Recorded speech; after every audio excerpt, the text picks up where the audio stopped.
জীৱনত সৰু সৰু পদক্ষেপ লৈ আগবাঢ়ি যাওক, সেইটোৱে জীৱনৰ সফলতাৰ নিয়ম। নমস্কাৰ বন্ধুসকল, মই নৱজিত আৰু স্বাগতম জনাইছোঁ আপোনালোকক আমাৰ ইউটিউব চেনেল ট্ৰাই আছামলৈ। বন্ধুসকল, এজন যুৱক আছিল যাৰ নাম আছিল কৰণ, আৰু সি দৌৰিবলৈ বহুত ভাল পাইছিল আৰু সি বহুত কেইখন মাৰাথন দৌৰ খেলত অংশগ্ৰহণ কৰিছিল, কিন্তু সি এখন খেলতো সম্পূৰ্ণভাৱে দৌৰিব পৰা নাছিল। এদিন সি এখন মাৰাথন দৌৰ খেলত অংশগ্ৰহণ কৰিব গৈছিল আৰু যোৱাৰ আগতে সি দৃঢ় সংকল্প লৈ গৈছিল যে আজি যিয়েই নহওক কিয় আজি সি দৌৰিহে এৰিব, খেলখনত সম্পূৰ্ণ দৌৰিহে এৰিব। আৰু সি সেই সংকল্প লৈ খেলখনত অংশগ্ৰহণ কৰিছিল আৰু খেলখন আৰম্ভ হৈছিল। আৰম্ভ হোৱাৰ লগে লগে সি দৌৰিবলৈ আৰম্ভ কৰিলে আৰু লাহে লাহে দৌৰি আছিল আৰু অলপ দূৰ দৌৰাৰ পাছত সি ভাগৰুৱা হৈ পৰিল আৰু ৰখি দিলে, আৰু তাৰ লগত যিসকল প্ৰতিযোগীয়ে দৌৰি আছিল সেইসকলে তাক অতিক্ৰম কৰি আগুৱাই গ'ল।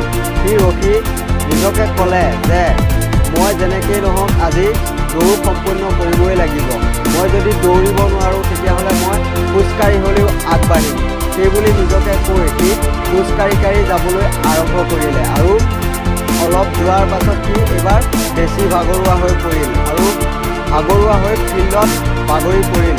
বাগৰি পোৱাৰ পাছত সি আকৌ নিজকে ক'লে যে আজি মই যেনেকেই নহওক দৌৰিবই লাগিব, খেলখনত সম্পূৰ্ণ দৌৰিবই লাগিব। আৰু সি জেদ কৰি উঠি এইবাৰ তৰি মৰি দৌৰিবলৈ ধৰিলে আৰু দৌৰি অৱশেষত সি খেলখনত সম্পূৰ্ণ দৌৰিলে আৰু খেলৰ ফলাফলত সি হাৰিছিল।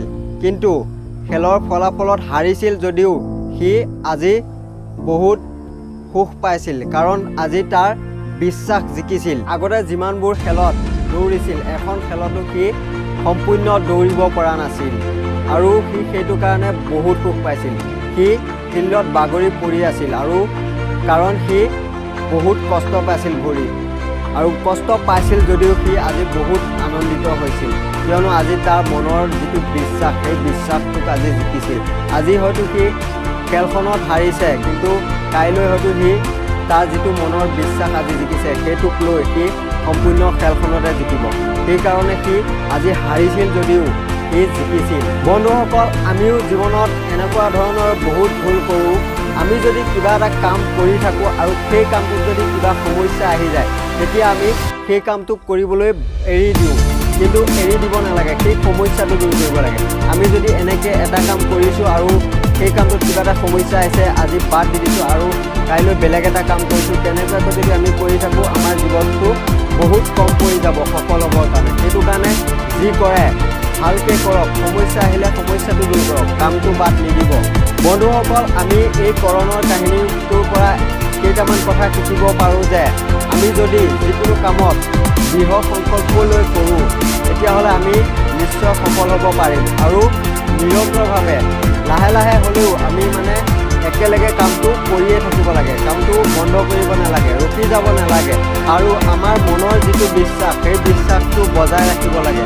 আমি যদি মনৰ বিশ্বাসটো হেৰুৱাই দিওঁ তেতিয়াহ'লে আমি কেতিয়াও সফল হ'ব নোৱাৰিম। সেইটো কাৰণে নিজৰ ওপৰত বিশ্বাসটো ৰাখক। যেনেকৈ কৰণে আজি নিজৰ বিশ্বাসটো জিকিছিল আৰু তাৰ কাৰণে সি আগলৈ খেলতো জিকিব পাৰিব, ঠিক তেনেদৰে নিজৰ ওপৰত বিশ্বাসটো ৰাখিব, তেতিয়াহে জীৱনত সফল হ'ব পাৰিব।